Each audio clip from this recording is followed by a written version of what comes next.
মুখেই আমি শুরু করতে চাচ্ছি আজকের আমাদের প্রধান অতিথির একটু প্রবচন। হরে কৃষ্ণ। বিষয় গীতার জ্ঞান। গীতা আমরা প্রথম পাঠ করি, তাই না? কিছুক্ষণ আগে পাঠ করেছি না? এই গীতার জ্ঞান আমরা বই পড়ে, গীতা পড়ে পড়ে যা দেখলাম, সারা বৎসর যদি বলা হয় শেষ হবে না। কারণ যে 18টা অধ্যায় আছে, এই 18টা অধ্যায় তাৎপর্য যেভাবে লিখেছেন, আমাদেরকে প্রভুপাদ ব্যাখ্যা করে বোঝাতে চেষ্টা করেছেন, আমরা যদি সেইভাবে উপলব্ধি করতে পারি তাহলে এই 10 মিনিট আর 20 মিনিটে আমরা গীতার জ্ঞানটা উপলব্ধি করতে পারবো না। তবু আমি আপনাদের কাছে বলবো, গীতাতে 18টা অধ্যায়, 700 শ্লোক আছে।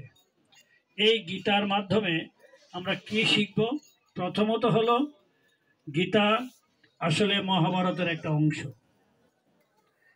গীতায় অর্জুনকে পরমেশ্বর ভগবান শ্রীকৃষ্ণ কিছু উপদেশ প্রদান করেছেন। কখন? যখন অর্জুন কুরুক্ষেত্রের যুদ্ধে যুদ্ধ করতে চায়নি, মায়াগ্রস্ত ছিল, মোহগ্রস্ত ছিল, বিষয় আসক্তিতে আমাদের মতো চিন্তা করছিল যে আমি যুদ্ধ করব, যারা আমার পরিবারের স্বজন, মা বাবা পিতা পিতামহ বা যারা আছে তাদের বিরুদ্ধে যুদ্ধ করব, তাদেরকে মেরে আমার রাজ্য সিংহাসন দখল করে আমার কি লাভ? কিন্তু এটা হলো জড় চিন্তা। তাই ভগবত গীতার শিক্ষা প্রথমটাই হলো, গীতাতে যে শিক্ষা দিয়েছেন সেটা হলো এই মায়া, এই মোহ কি করে দূর করানো যাবে।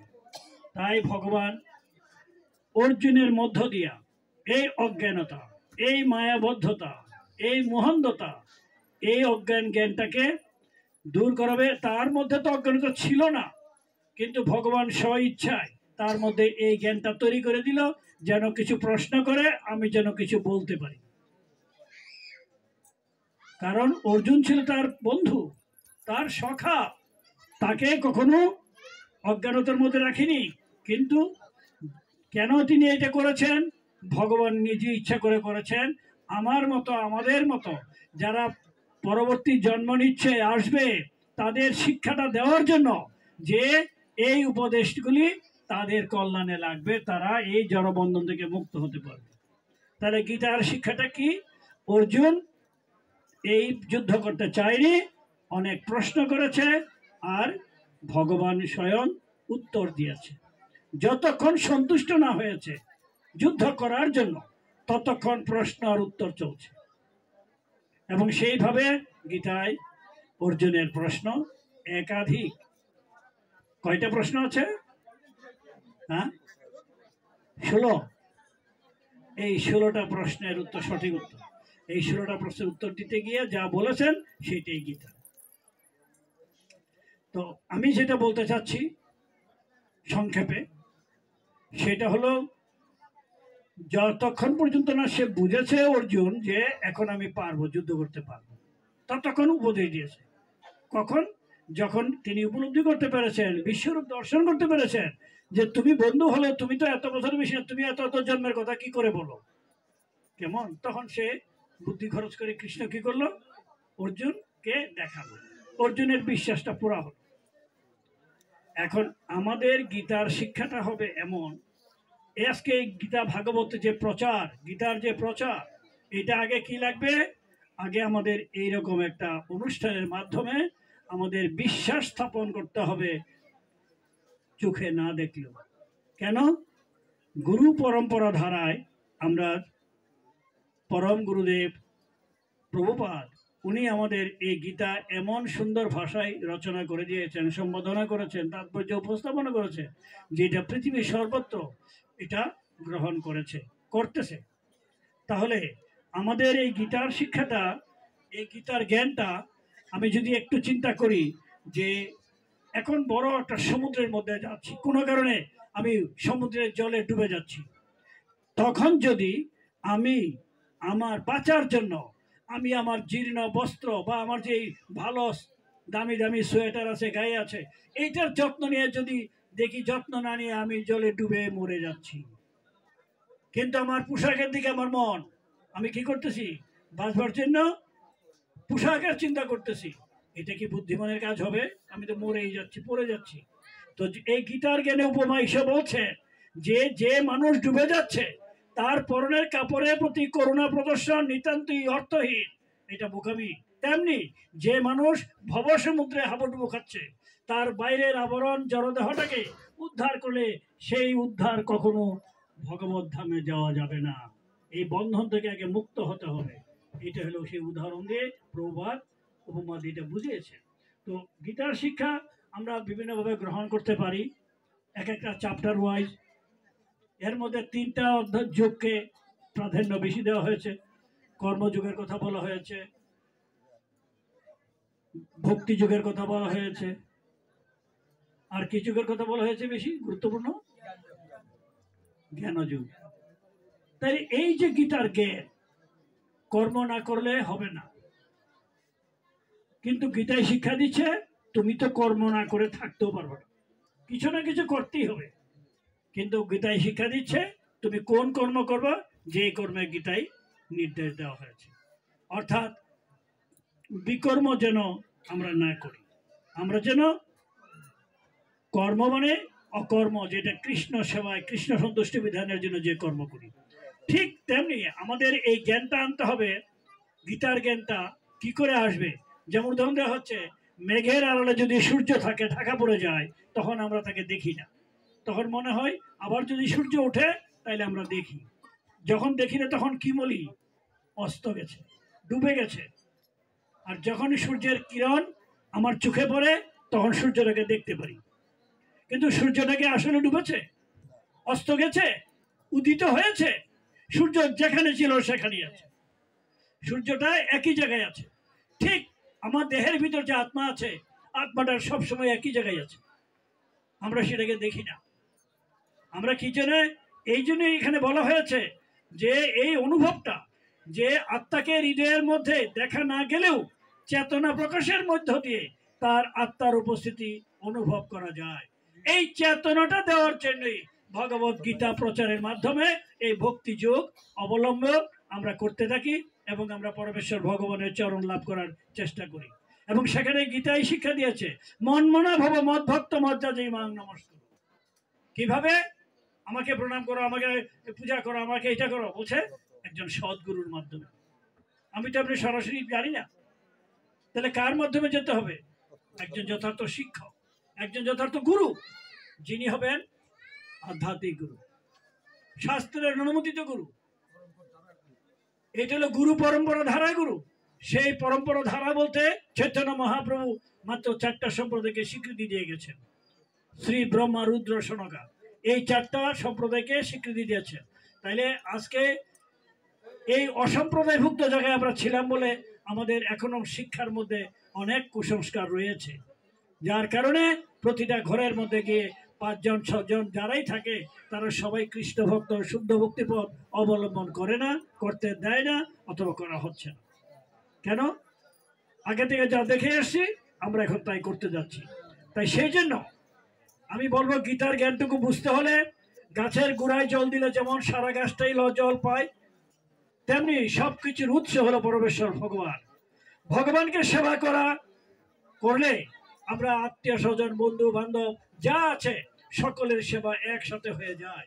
সেই জন্য গীতায় শিক্ষা দিচ্ছেন যে আমরা যেন পরমেশ্বর ভগবানের সেবায় যুক্ত হয়ে হরে কৃষ্ণ মহামন্ত্র, যেটা চৈতন্য মহাপ্রভু তিনি স্বয়ং ভগবান কলিযুগে অবতীর্ণ হয়ে ভক্তভাবে তিনি আমাদেরকে উপদেশ দান করলেন, শিক্ষা দান করলেন যে তোমরা হরিনাম করো, গোলকের প্রেম ধন হরিনাম এনেছি, এটা প্রচার করো। এবং এই ভগবত গীতা, যে গীতার মধ্যে পরিষ্কার ভাবে বলে দিচ্ছেন সর্বধর্মান পরিত্যাজ্য মাম একং শরণং ব্রজ, সব ধর্ম অধর্ম কর্তব্য এগুলি চিন্তা ভাবনা না করে কেবল সম্পূর্ণভাবে আমার উপর সম্পূর্ণ নির্ভর করো। আর এই গীতাটাতেই আমরা জানতে পারি যতক্ষণ পর্যন্ত আমাদের এই ভক্তি, কৃষ্ণ ভক্তি যতক্ষণ না হবে ততক্ষণ আমাদের এই ভজন ভক্তিপথ কোনো পথে আমাদের এগিয়ে যেতে পারবো না। সেই জন্য সবার চেয়ে গুরুত্ব হলো আমি ভগবানের সেবায় যুক্ত হব এবং ভক্তটা হব কি দিয়ে? ভক্তি দিয়ে। তাই ভক্তি, ভক্ত, ভগবান এই তিনটা অঙ্গাঙ্গিভাবে জড়িত। একজনকে ছাড়া আরেকজনকে পাওয়া যাবে না। ভক্তের সঙ্গ না করলে ভক্তি পাওয়া যাবে না। ভক্তি না হলে ভগবানকে পাওয়া যাবে না, গুরুদেবকে পাওয়া যাবে না, আমি চিনবও না। তাই ভগবান এবং ভক্ত, ভগবান এই ভক্তি দিয়ে আমরা লাভ করতে পারি। তা এই ভক্তিটাকে পাওয়ার জন্যই আমাদের সবচেয়ে দরকার হলো এখন যেই সময় আমরা এখন এসেছি, অর্থাৎ কলিকাল, কলি সময়, এই কলির প্রভাব, এই যে এটাকে বলা হয়েছে বিষধর সর্পের মতো। সাপ যদি সবল দেয় কি করব? তখন তার মৃত্যু হবে। কিন্তু এই সাপটা যদি যারা নাকি সাপের খেলা দেখায়, যারা এটা নিয়মটা জানে, তাদেরকে কিন্তু কামড় দেবে না, দিলেও তারা উদ্ধার হতে পারে। আমরা এই কলিকালে আসলেও, দোষ ত্রুটি থাকলেও, আমরা যদি শাস্ত্রের নিয়ম অনুসারে গীতার আদেশ উপদেশ পালন করি, আমরা যদি হরিনাম গ্রহণ করি, আমরা যদি দীক্ষা গ্রহণ করি, আমরা যদি প্রসাদ গ্রহণ করি, আমরা যদি সবসময় কৃষ্ণ নাম গ্রহণ করি, তাহলে দেখা যাবে কলির যে কাজ, এই কাজগুলো এখানে আসবেই না। কেন? ভগবান নিজেই বলে দিয়েছে যে আমার কথা তাদেরকে বলে রাখবা তুমি, এই জন্য তোমার ডিউটি। মায়ার আসক্তি এটা ভগবানেরই প্রদত্ত, কিন্তু বলে দিয়েছে আবার তুমি সবার কাছে যাইও না। এই এই এই দোষগুলি যার আছে সেখানে তুমি যাও, অথবা এই গুণগুলি যার আছে তার কাছে যাও। এবং সেই জন্যই আমাদের এই ভক্তিপথে চলতে গেলে গীতার উপদেশ অনুযায়ী আমরা কি গ্রহণ করি? পত্র পুষ্প ফল জল। তাও কিভাবে দিতে হবে? প্রীতির সহিত ভগবানকে নিবেদন করতে হবে, তা নইলে ভগবান গ্রহণ করে না। ইচ্ছা করে দিলাম তুমি খাও, ভালোবাসার সহিত। তো আমরা এই গীতার জ্ঞান আমাদের প্রয়োজনটা কি জন্য? আমাদের যত বাংলাদেশ নেই সারা পৃথিবীতে শিক্ষিত অশিক্ষিত যত থাকুক, সবচেয়ে উন্নত দেশ, শিক্ষার আলোকে আলোকিত, সেখানে সেই দেশেও গীতার জ্ঞান তো নেই। সেখানে তো স্কুল কলেজে পাঠ্য নেই। কোথাও আছে গীতা পাঠ্য হয়েছে কোনো বই আমাদের বাংলাদেশে? তার অর্থ কি? আমরা সাধারণ জ্ঞানে, আমরা পণ্ডিত, এই সাধারণ জ্ঞানটাকে যদি আমরা আধ্যাত্মিক জ্ঞানে রূপান্তর করতে না পারি, আধ্যাত্মিক জ্ঞানের শিক্ষা না দিতে পারি, এবং এই শিক্ষাটা দেওয়ার জন্যই গীতার জ্ঞান সবচেয়ে প্রয়োজন। কারণ বৈদিক শাস্ত্রে সার জ্ঞান হলো গীতার জ্ঞান। যেই গীতাটা প্রচারের মাধ্যমে আমরা সকলের ঘরে ঘরে পৌঁছে দিতে পারতাম, তাহলে দেখা যেত যে আমাদের আজকে প্রভুদের প্রচারের জন্যই আজকে পর্যন্ত সবার মুখে মুখে হরে কৃষ্ণ নাম, এবং আমরা এই সভা সমিতি করে অথবা আমাদের এই আলোচনার মাধ্যমে আমরা আজকে ভক্ত তৈরি করতে পারছি। আমার ব্যক্তিগত জীবন দিয়ে আমি বলি, আমি যে পিএইচডি করেছি, গবেষণা করেছি, এমএসসি ইঞ্জিনিয়ারিং করেছি, এগুলি আমি ভক্তিপথে আসার পরে 1980 সালে আমি ইসকনে যোগদান করি। তার মানে কি, এখন যারা আছে বাংলাদেশে, এখন বেঁচে আছে যারা, যারা বিদেশে থাকে তারা কথা বলতে পারি না, কিন্তু এখানে আমার চেয়ে সিনিয়র কেউ নাই। কিন্তু আমরা এটা দেখেছি, গুরুদেব পরিষ্কার বলছিলেন, আমি যখন জিজ্ঞাসা করেছিলাম যে পিএইচডি ডিগ্রিতে অফার পেয়েছে স্কলারশিপ, এটা কি করা যাবে? তখন ভক্তিচারু মহারাজ ও শিবকসাই মহারাজ তারা দুজন সামনে ছিল।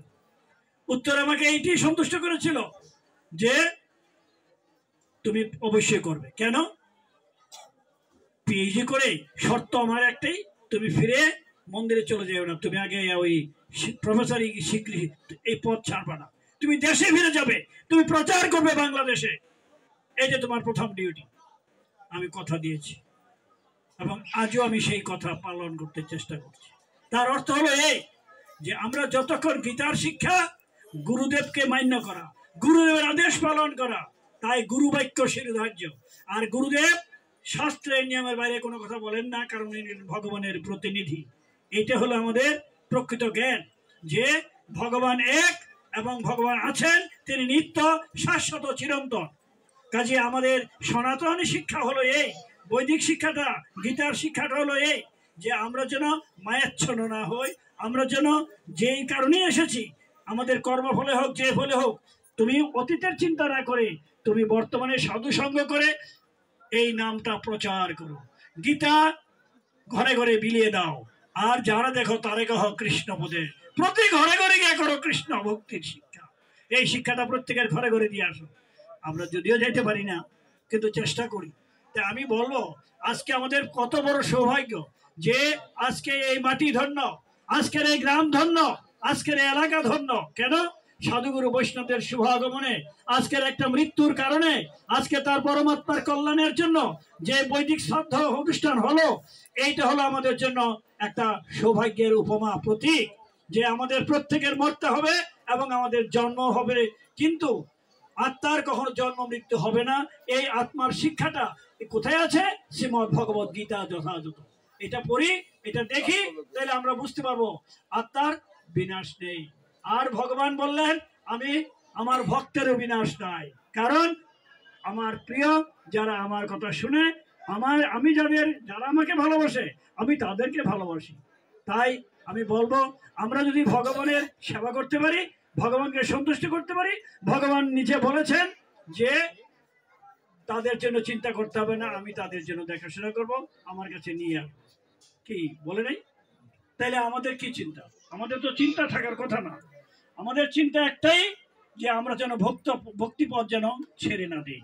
তাই আপনারা যারা ইসকনে যোগদান করেছেন, আপনারা যারা ভক্তিপথ অবলম্বন করছেন, আপনাদের স্কুল, কলেজ, ইউনিভার্সিটিতে গীতা ক্লাস থাকুক আর না থাকুক, গীতা একাডেমির ডাইরেক্টর আমাদের এখানে আছেন, গীতার ইউনিভার্সিটি ক্লাস আছে আমাদের পারমার্থিক জ্ঞান দেওয়ার জন্য, এবং এই গীতাকে বিতরণ করার মাধ্যমে আপনারা এক্ষুনি আমাদের আজকের অনুষ্ঠানের যিনি পরিচালক কাঞ্চন গোবিন্দ দাস ব্রহ্মচারী, তিনি আপনাদের সবাইকে গীতা প্রচারের মাধ্যমে এবং আপনাদের সর্বাত্মক সহযোগিতা, আজকে যেমন আমরা এখানে এসেছি, এখানে অনুষ্ঠানেও আমরা ইচ্ছা করলে সবাই মিলে যেভাবে পারি আমরা সহযোগিতা করে প্রচারের কাজে, আজকের এই অনুষ্ঠানটা যারা করতেছেন তাদেরকেও সহযোগিতা করতে পারি।